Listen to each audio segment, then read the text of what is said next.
Welcome back. Today I wanted to just chat with you guys and talk about a topic that keeps coming up for me, which is how to let go, how to just not care so much about what the outcome is going to be for your life. And I know that's really difficult for us human beings because we are programmed to compare and constantly looking at other people, and we are, especially on social media, you're bombarded by that all the time. So it is difficult to just not care. And I'm not saying don't care, but I'm really trying to say follow where your heart wants to take you, but at the same time, do not be so stuck on this has to be the outcome or I am not enough. I am a failure in life. Because as you guys know, as a child, I loved dancing. I loved acting. That was my thing. I always wanted to do that. And my life obviously panned out in a very different way.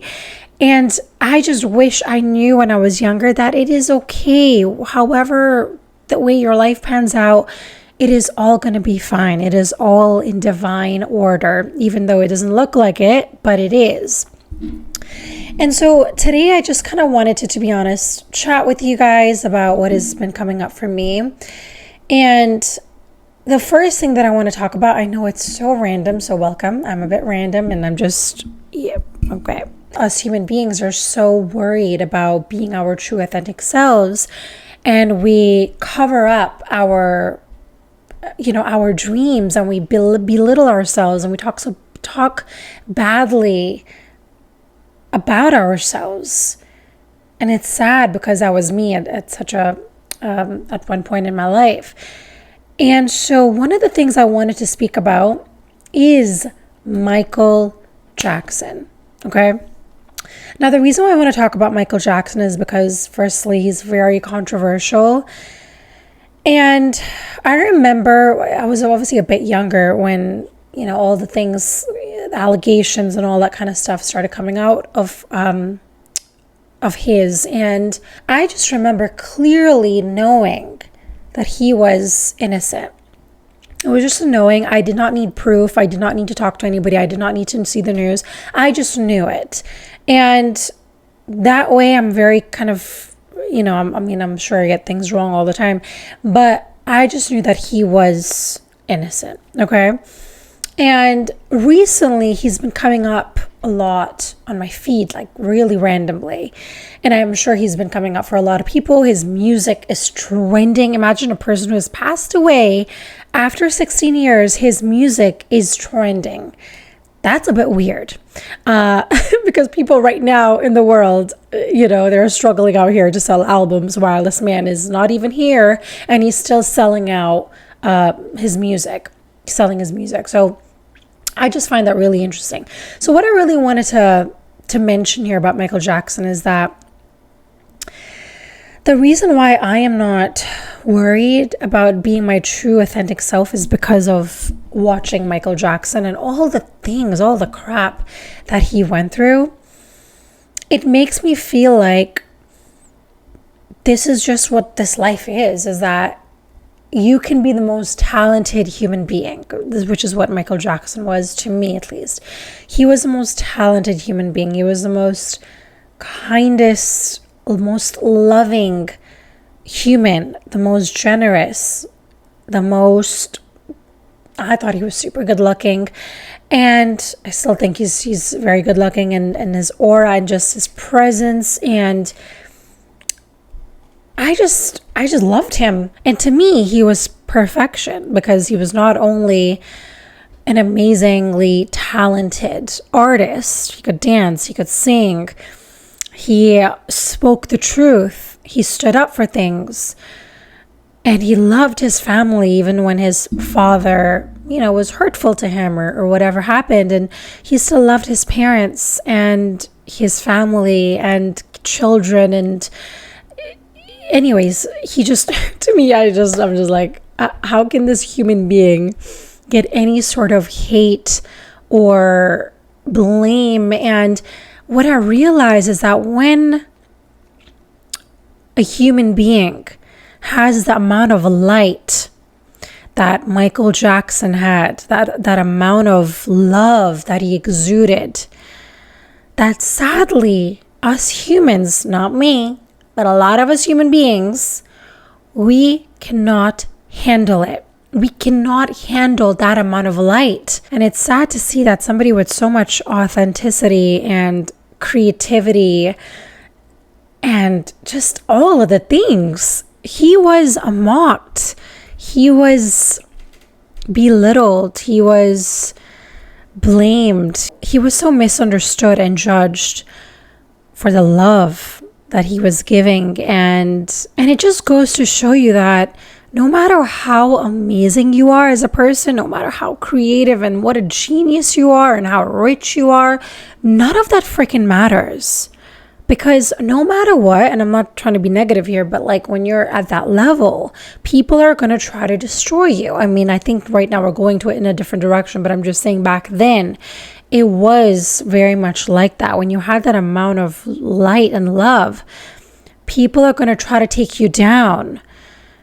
And people are going to use their children to mess you up. And there was an example I remember where he mentioned that there was a kid that, or his father came to Michael and he said, my kid has cancer, and he had the story. And so Michael tried to, give him a space, or, let his child enjoy Neverland. And down the line, his child accused Michael of, I don't remember exactly what it was, but hurting him in some way. And so this father then was caught, or there was a recording of the father talking to, I don't know, one of the producers or somebody, basically saying that if I win this, I am going to make $20 million. And so it's like things like that really, it's just like, it's gross that when you're trying to be a good person, some people do take advantage of that and they want to get in on it. That is the harsh reality of this world. But again, one thing that snaps me real quick out of that is that we are of this world. No, that's not right. I believe it's from the Bible, but I've heard Wayne Dyer sing it before, but it's basically be in the world, but not of the world. And that is why I feel like a lot of us struggle, because we're trying to be of this world, but it's impossible to be of this world because we are really not from here. It sounds a little bit crazy saying that, but anyways, I just wanted to share the message about Michael Jackson and how none of us should be afraid to be who we really are, because even somebody with that amount of talent and, just everything that he had, he still went through it. He still went through the shit. So none of us are untouchable. We are all going to go through it. And that is the reason why our souls have come here to experience life. Nobody's going to leave this world without any traumas, without any lessons learned. This is why we're here. Why is this hair not curling for me? Like, come on, girl. I want to pivot now to 2 NDEs that I recently watched. And as you guys know, I've watched about 100 of them, maybe probably more than that.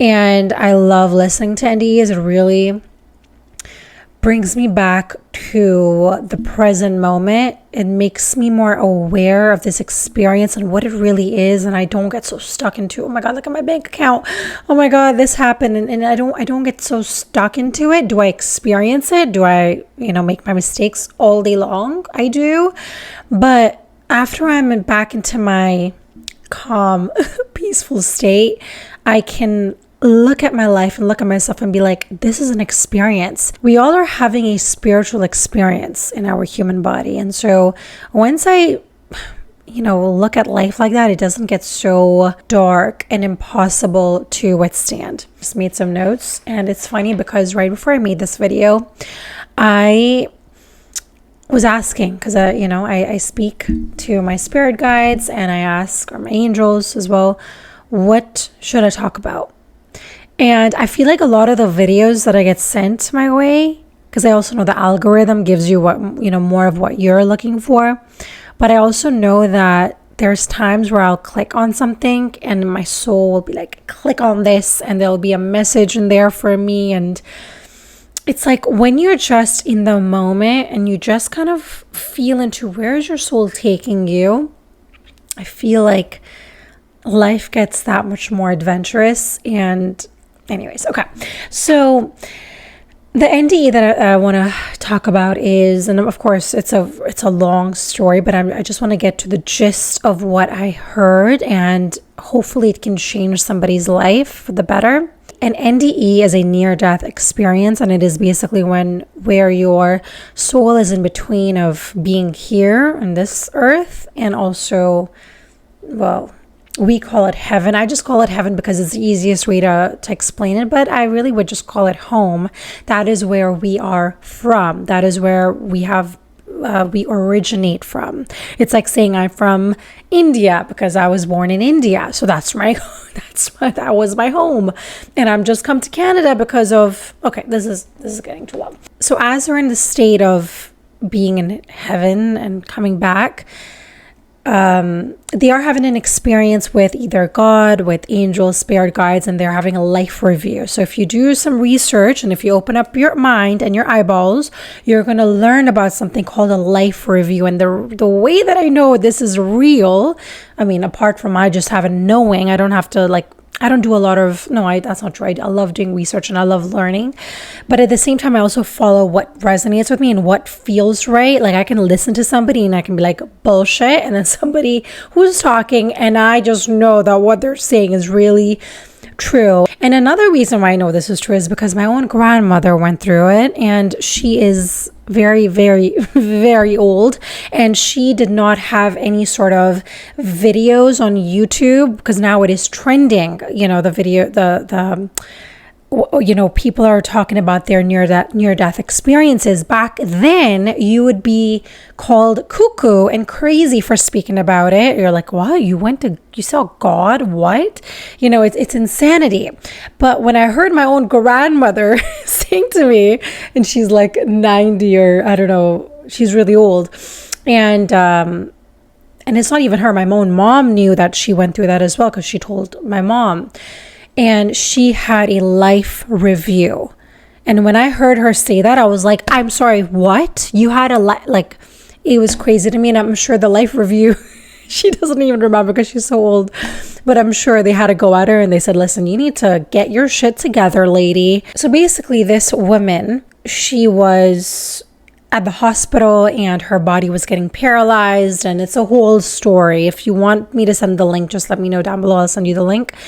And so that's a whole other part of this, which I'm not going to get into. But the most important thing that I think we should be focusing on, and I want to share, is when she was back in heaven, which is home, she connected to Jesus and Archangel Michael and a couple other angels that I cannot remember now. But she was all with them, Mother Mary. And within 5 minutes of being there, they know, because they know all of our thoughts. Your angel, the one angel, or I don't know how many angels we have under us, or the angels that are looking after us, they know what we're thinking. They know our subconscious, you know, they know all of that. So they knew her history, and she basically had an abortion when she was really young. She was about 20 and she got raped.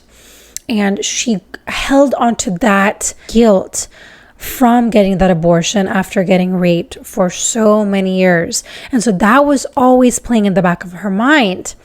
And after that, I believe she was obviously older when this happened, and she already had a kid with a beautiful, amazing husband. And so the first thing that came up was the abortion and the fact that I killed my baby.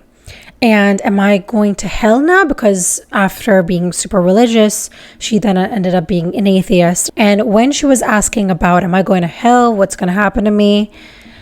They basically said to her that you can't kill a soul. All you did was send him back to us, and we took care of him until you are ready for him. and he is waiting for you back on earth. So what happened basically is that when she had that abortion, when she was 20, that soul returned back home. And then when she was, however old she was when she had her second baby, that soul that was at home returned back into her belly. Now, this isn't a free-for-all, everybody get abortions or whatever, like don't think about it. No, of course it's a difficult decision, and I do not think that most women will not take that decision lightly. And the hard part about this is in her religion, they made her to feel like you're going to hell. And that is one of the reasons why she left the religion, because she was made to feel guilty and ashamed for a decision that she made, especially when she has been raped. And that's a whole other, conversation. But the whole point of me sharing this is because a lot of us are, we guilt ourselves. And unfortunately, a lot of aspects of religion make you feel like crap. They make you feel guilty for making decisions for your life. And it throws out, what I don't like about religion is that it throws out your thought process, your discernment, which every soul has here on earth. We have the free will to decide what resonates, what doesn't resonate. And so I just found that super beautiful. I wanted to share that with you guys. And also another thing. So as she was going through her life review, and by the way, a life review is basically, if you haven't seen it yet, is basically you are reliving, and this is tough. It's not easy. You are reliving your life from the very beginning to the very end. And all of the hurt and the good times and the bad times, but at the same time, you're not only feeling what you felt, but you're also feeling and hearing the thoughts of the other person, of other people. So it's not just a one lens. It's you're literally watching. It's like you're watching a movie, but from different characters. It's just wild. And so, by the way, as all the angels are with her and she's watching it, they stop it, and you have to see the whole thing because I don't want to give too much away. But when they stop basically it's like a screen, and there's no remote control. It's just stopped. I don't know how it stops, but anyways, they stop it and they allow her to feel the pain and the emotions and whatever it is. And they basically say, I am not here to judge you. I am here to love you. And I think that is just something that we need to learn, and something that I need to learn as a parent, because sometimes we can be very critical of our kids and ourselves, and it's like, what if we just add a little bit more grace and love to the things that our kids do and say, and we're so quick to make them feel ashamed and guilty, and it's like, no, you should do this instead. It's like, no, instead, why don't we just try to love our kids through all of it? Also, another thing she mentioned, which I love, she said, heaven is not a religion, it's a location. And I found that really, really beautiful. And I didn't want to make this video so long, and I feel like this is going to be like a 9-hour video, but I feel like whoever's watching this is just watching it and listening and absorbing, and you don't have to agree with it. You don't have to disagree with it. You just listen and see what resonates with you, what doesn't. And if it doesn't resonate with you, let it go, leave it.